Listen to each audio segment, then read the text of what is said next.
사도 바울은 기도의 제목과 계획이 있었습니다. 자신이 전도하고 양육했던 그 교회들을 다시 순서대로 돌아보며 격려하고 양육하고자 했습니다.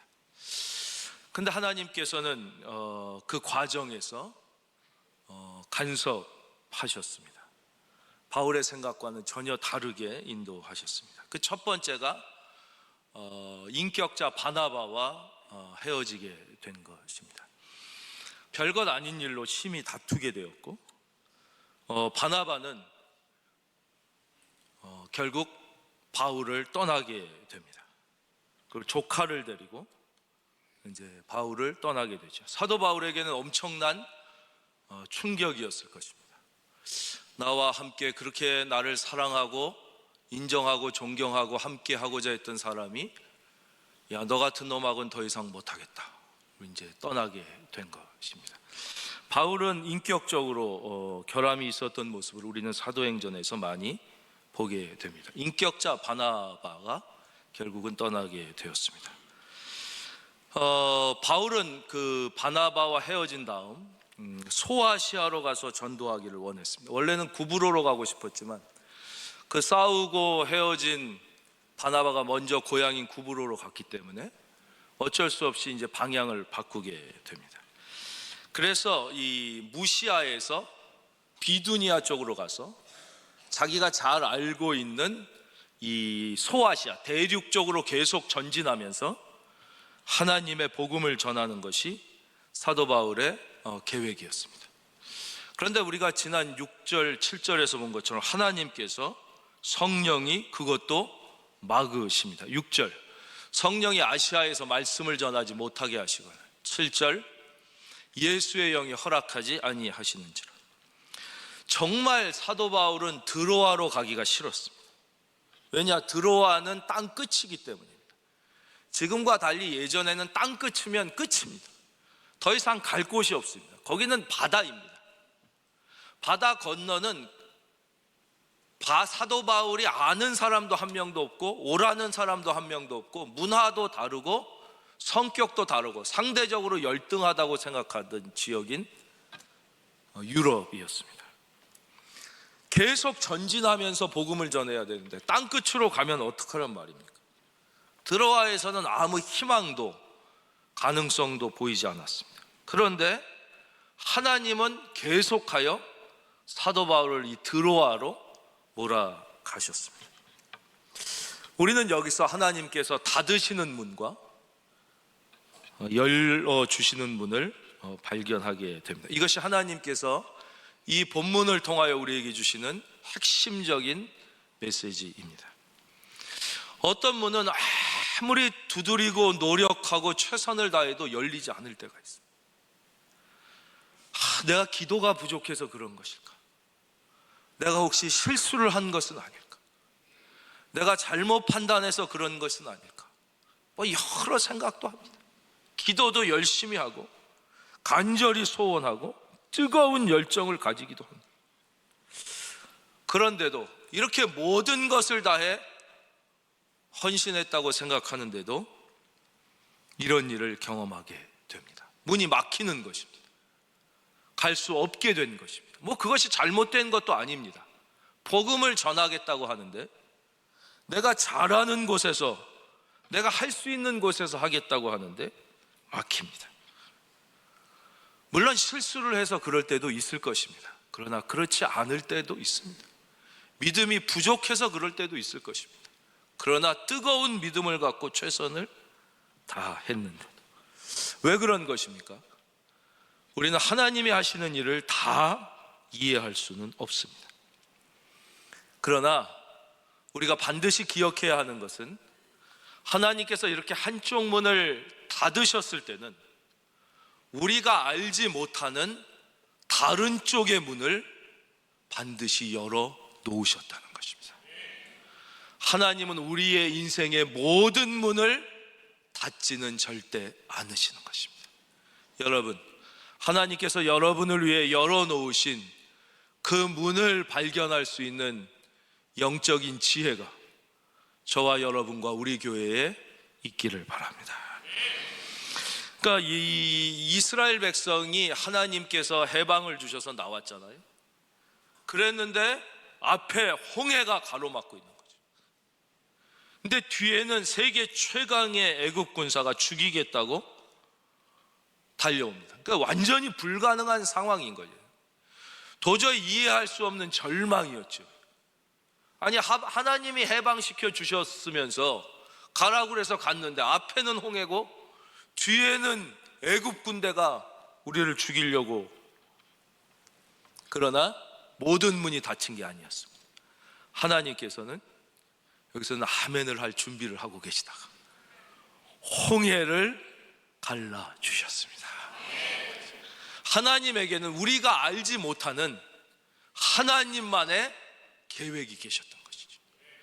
홍해를 가르는 하나님의 계획이 있으셨던 것입니다. 우리의 모든 생애도 마찬가지입니다.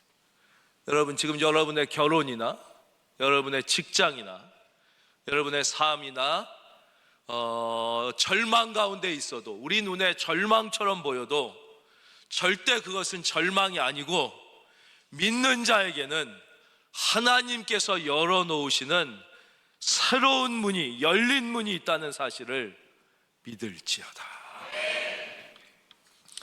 물론 우리가 원하는, 내가 원하는 방향으로 가지 못할 수도 있습니다. 그리고 가지 못하게 될 가능성이 큽니다.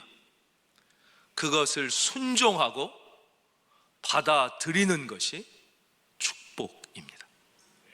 그것이 믿음입니다. 우리는 그것을 사도행전 16장 6절 7절에서 배운 거예요. 또 배워야 되는 거예요. 6절 또 읽어드릴까요? 성령이 아시아에서 말씀을 전하지 못하기. 사도 바울이 원하는 대로 안 됐어요. 7절, 예수의 영이 허락하지 아니야. 비두니아로 그렇게 가고 싶었지만 자기가 원하는 대로 안 되는 것이죠. 물론 때로는 하나님께서 우리의 믿음을 테스트하기 위하여 고난과 어려움을 주실 때도 있습니다. 그럴 때는 우리가 인내해야 하고, 우리가 기도해야 하고, 말씀과 찬송과 기도로 물론 그것을 뚫고 나아가야 되죠. 그러나 그렇지 않을 때가 있는 것입니다. 하나님께서 방향을 바꾸실 때가 있고, 하나님께서 내 인생에 전혀 다른 문을 여시며 우리에게 계획해 주실 때가 있다는 것이죠. 그러니까 하나님은 사도 바울이, 즉 더 크게 말씀, 복음이 아시아에만 머물기를 원치 아니하셨어요. 하나님의 계획은, 사도 바울은 전혀 생각지도 못했지만 하나님의 복음이 아시아를 넘어 유럽으로 가기를 원하고 계셨던 것이죠. 결국 그 유럽으로 갔던 복음은 바다를 건너 아메리카 대륙으로 가고, 그 아메리카로 갔던 복음이 다시 바다를 건너 대한민국까지 오게 된 것입니다. 성경의 기록에 의하면 마침내 이 복음은 어디로 간다고 말씀드렸어요?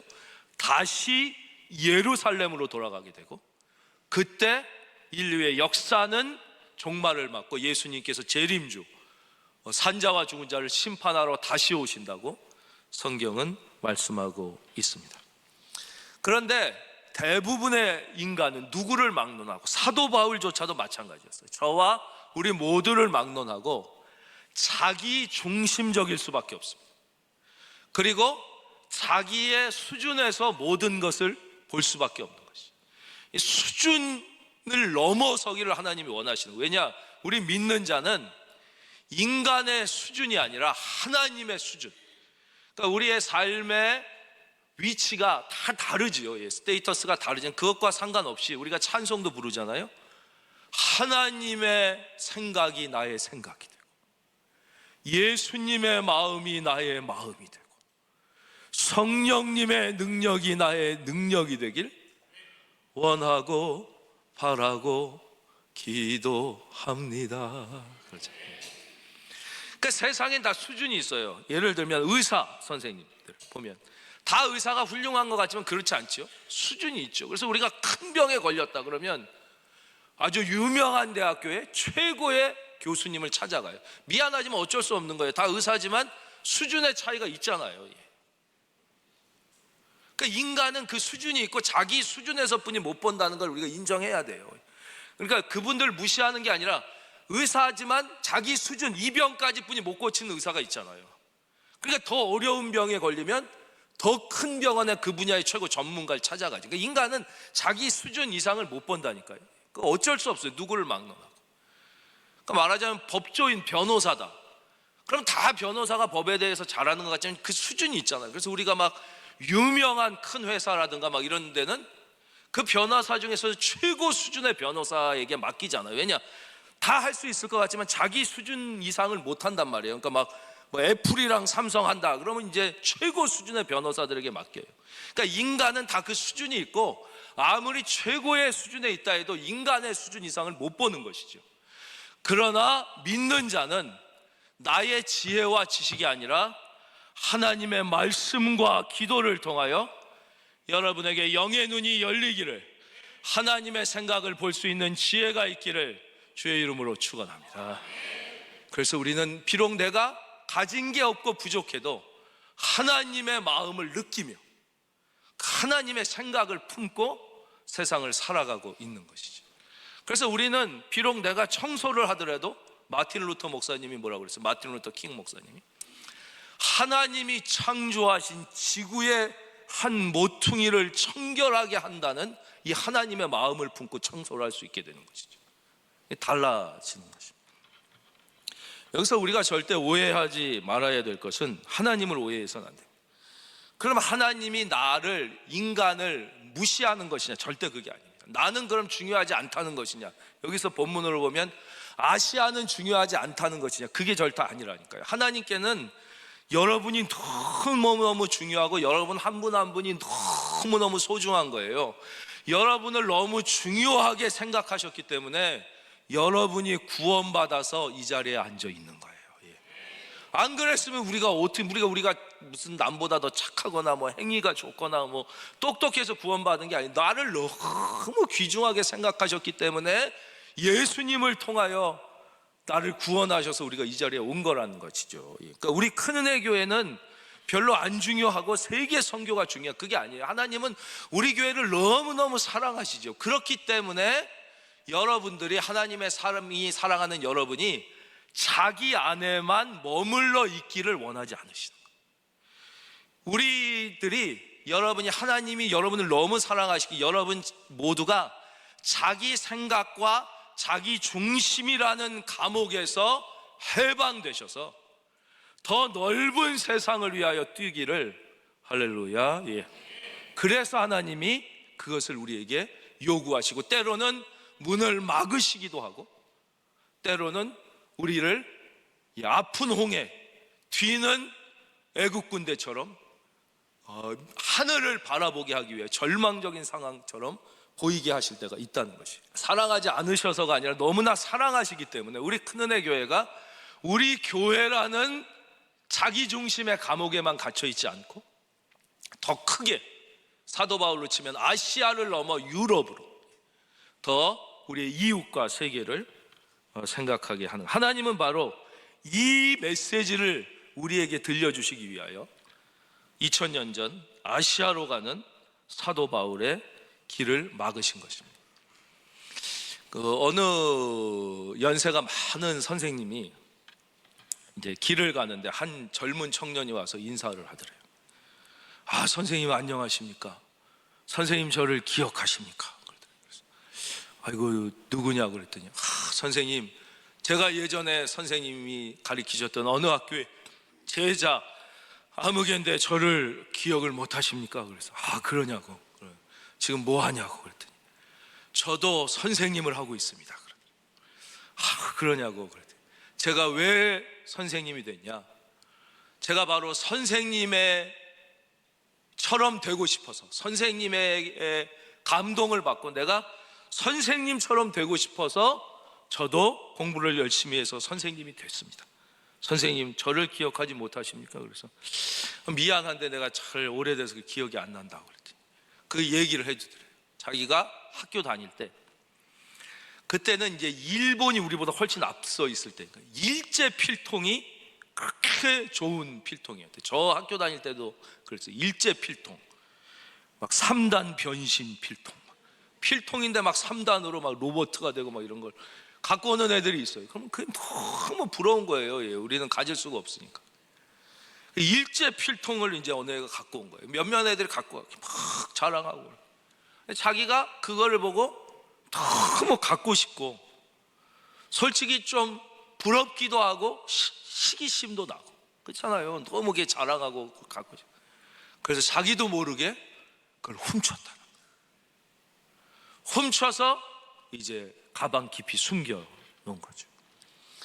그러니까 이제 점심시간이 지나고 이제 얘가 필통이 없어졌다고 막, 이제 필통이 없어졌다, 막 이거 일제 최고급 필통 이거 없어요, 막 이렇게 된 거죠.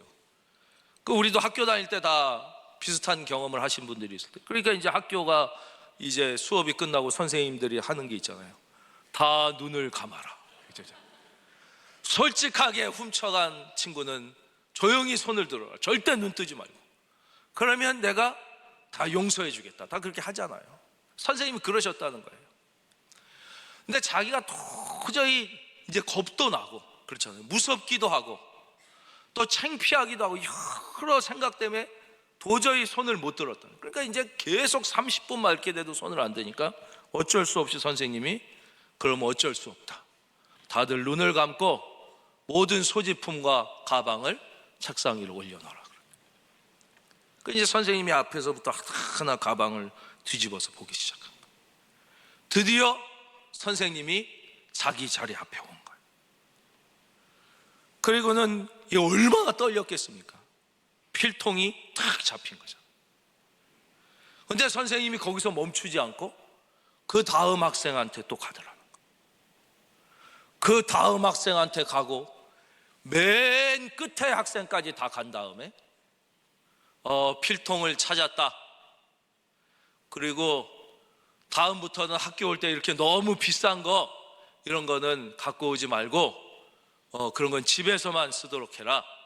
다 찾았다. 그러면서 그걸 돌려주죠.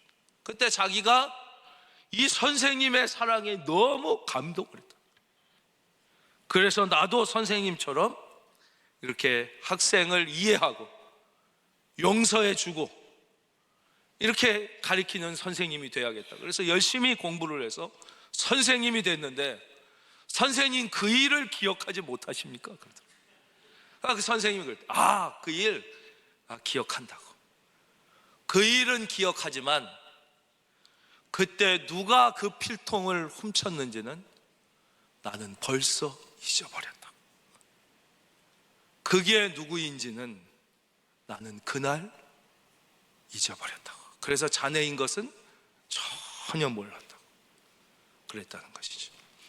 여러분, 그렇습니다. 이것이 하나님의 우리를 향한, 그러니까 하나님이 왜 우리를 이렇게 용서해 주시고 그 아들을 보내서 우리를 죄 중에서 먼저 사랑하시고 구원해 주셨냐면, 우리로 하여금 그 사랑을 본받아서 이웃을 우리가 주님같이는 못하지만 사랑은 허다한 죄를 덮느니라. 하나님이 우리를 용서해 주신 것처럼 우리도 용서하며 사랑하며 살 수 있기를 바랍니다. 그래서 전에도 제가 한번 말씀드렸잖아요. 저희 아버지가 저희 큰놈이 어렸을 때 네 애비는 얼마나 효자였는지, 자랄 때 이 할아버지 마음을 한 번도 속상하게 한 적이 없다. 그래서 이놈아 소리를 한 번도 안 듣고 자랐다. 너는 네 애비처럼만 하면 훌륭한 사람이 될 것이다. 그것은 거짓말이라니까요. 제가 자라면서 한번 고등학교 1학년 때 나 어머니한테 반항했다가 아버지가 중간에 퇴근 시간도 아닌데 오셔서 저를 반 죽게 패셔가지고 그 다음날 학교도 기어가고 막 중퇴하고 병원에 입원할 정도로 맞고 그랬는데, 무슨 그런 말도 안 되는 말씀을. 그래서 제가 어느 날 단둘이 있을 때 아버지한테 그랬어요. 아버지, 아니 제가 학교 다닐 때 아버지 속도 썩여드리고 그렇게 매도 맞은 적도 있고 그랬는데 무슨 제가 그렇게 하나도 잘못을 안 하고 이놈아 소리를 한 번도 안 들었다고 그러셔요. 그랬더니 아버지가, 그러냐? 난 네가 잘못한 게 하나도 기억이 안 나는데 내가 언제 그랬냐? 이걸 또 오해하면 맞은 놈은 기억하고 때린 놈은 잊어먹는다, 또 이렇게 오해하시면 안 돼요. 그게 아니라 그러니까 아버지는 다 잊어버리신 거예요. 예. 내 아들이 너무 사랑하니까 이 잘못은 기억이 안 나는 거예요. 기억이 안 나요. 근데 이제 자식들은 부모님이 한두 가지 섭섭하게 하신 거를 계속 하는 거예요. 기억하는 거예요. 만 가지 잘한 거는 기억을 안 해요. 근데 부모는 만 가지 잘못한 건 다 잊어먹는 거예요. 그러니까 한두 가지 잘한 거를 기억하시는 거죠. 그것이 사랑이라 이것이. 주님은 이것을 사도행전에서 계속 반복해서 우리에게 말씀해 주십니다. 사도행전 1장 8절, 우리가 잘 아는 말씀, 오직 성령이 너희에게 임하시면 너희가 권능을 받고 예루살렘과 온 유대와 사마리아와 땅끝까지 이르러 내 증인이 되리라. 그러니까 왜 하나님께서 이 예루살렘에 성령을 부으시고 은혜를 부으시고 기적을 부으시고 막 교회가 어마어마하게 부흥하고 한 번에 3,000명씩 막 믿는 자가 일어나고 왜 어마어마한 복을 왜 부으셨냐? 그거는 뭐예요? 예루살렘을 통하여 온 유대와 사마리아와 땅끝까지 복을 받으라고 그러신 거라고. 예루살렘을 너무 사랑하셔서 먼저 거기에 복을 부으셨지만 니들만 구원받고 잘 먹고 잘 사는 게 아니라, 근데 예루살렘이 그것을 망각하고 그 하나님의 뜻을 잊으니까 결국 어떻게 돼? 거기에 핍박이 오잖아요. 핍박을 통해서라도 결국 나아가게 하는 것이에요. 그래서 하나님의 복음이 결국은 유대와 사마리아와 땅끝까지 전해지게 되는 것이죠. 바로 이것입니다. 여러분, 오늘도 이 시간 하나님께서 우리들에게 우리의 인생의 궤도를 수정하라고 명령하고 계시는 음성을 들을 수 있기를 바랍니다. 나 자신에게만 집중되고 기껏해야 내 가족, 내 교회까지에만 머물러 있는 인생의 궤도를 이제 수정해야 되는 거예요. 왜냐? 내가 소중하지 않기 때문이 아니에요. 내 가족이 소중하지 않기 때문이 아니에요. 하나님은 여러분과 여러분의 가족을 향하여 더 크고 놀라운 계획을 가지고 계시고 있기 때문인 것이에요. 그래서 막는 거예요. 우리나라도 보면 선교사님들이, 우리가 그렇게 존경하는 언더우드 이런 분들이 원래 한국 오려고 하셨던 게 아니잖아요. 인구가 어마어마하게 많은 중국, 인구가 어마어마하게 많은 인도를 가려고 그랬다가 그 문이 계속 막히는 거예요. 아니, 인도 선교하는 게 잘못돼요? 아닌데도 막으시는 거예요. 중국 선교가 아닌데 결국 그래서 조선에 오게 됐고, 지금 보세요. 인구가 15억, 아무리 그래도 대한민국처럼 1천만이 뜨겁게 살아나게 되는 것이죠. 우리는 이것을 말씀을 통해서 볼 수밖에 없는 것이에요. 안 그러면 알 수가 없어요. 이 12절 말씀을 보면 이렇게 나와요. 거기서 빌립보에 이른, 이제 빌립보가 유럽의 첫 성입니다. 이는 마게도냐 지방의 첫 성이요 또 로마의 식민지라. 이 성에서 수의를 유하다. 이게 무슨 뜻이냐면요, 불러주는 사람도 하나 없고 환영한 사람도 하나 없고 아는 사람도 하나 없는 곳이라는 거예요. 그래서 가서 오라는 사람이 없어, 재워주는 데가 없어. 거기에 멍하니 수의를 있었다는 거죠. 그곳으로 하나님께서 가게 하신 것이에요, 사도 바울. 그러니까 사도 바울의 입장에서는 너무 절망적인 드로아에서 이제 그냥 환상만 보고 순종해 가는, 거기 아무것도 없는 그 절망적인 곳이죠. 선교사님들이 그랬다는 거예요. 예.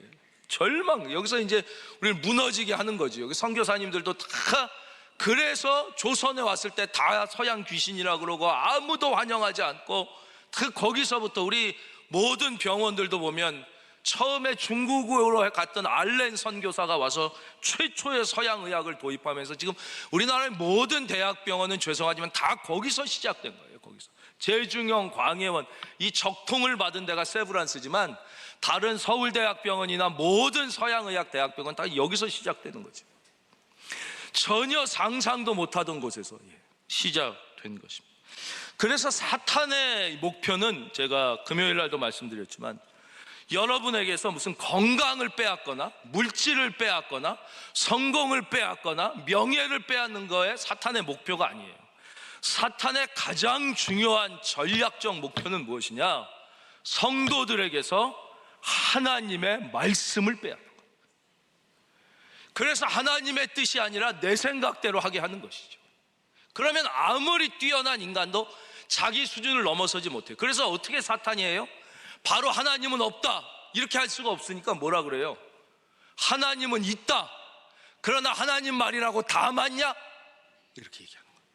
하와한테 오는 것처럼 틀린 것도 있지 않겠냐? 이렇게 오는 거죠. 그래서 교회 가지 말라 그러지 않습니다. 교회는 가라. 그러나 말씀은 듣지 말아라. 교회는 가라. 그러나 말씀에는 집중하지 말고 다른 일에 시간을 많이 쓰고 에너지를 많이 써라. 그게 사탄의 전략이에요. 설교는 들어라. 그러나 은혜는 받지 말아라. 은혜는 받지 말고 네 생각대로 해라. 네 생각대로. 이게 사탄의 우리로부터 말씀을 빼앗는 거, 말씀으로부터 멀어지게 돼요. 제가 너무 부족한 목사라서 이 설교 예를 들기는 좀 힘든데 이 성도님들을 위해서는 어쩔 수 없어요. 그러니까 사탄이 이 설교를 못 듣게 하고 은혜를 못 받게 하는 가장 쉽고 성공적인 방법은 무엇이냐? 설교자가 싫어지게 만드는 거예요. 설교하는 사람이 싫어지고 성경 가르쳐주는 사람이 싫어지면 그 내용이 아무리 진리며 천사의 내용이라도 일단 안 들리기 시작합니다. 하나님의 말씀이 싫어지기 시작합니다. 그게 사탄이 쓰는 제일 이 성공적인, 제일 또 쉽고 우리가 제일 쉽게 넘어가는 방법이라는 거예요. 사도 바울은 그 자기의 모든 일이 막혔을 때, 이때 사도 바울의 심정을 한번 생각해 보세요. 이제 드로아에 갔어요. 땅 끝이야.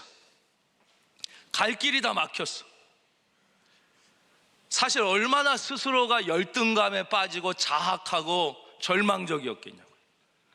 그렇게 자기와 평생을 함께하고 자기가 신뢰했고 자기를 신뢰한다고 생각했던 바나바가 떠나버렸어요.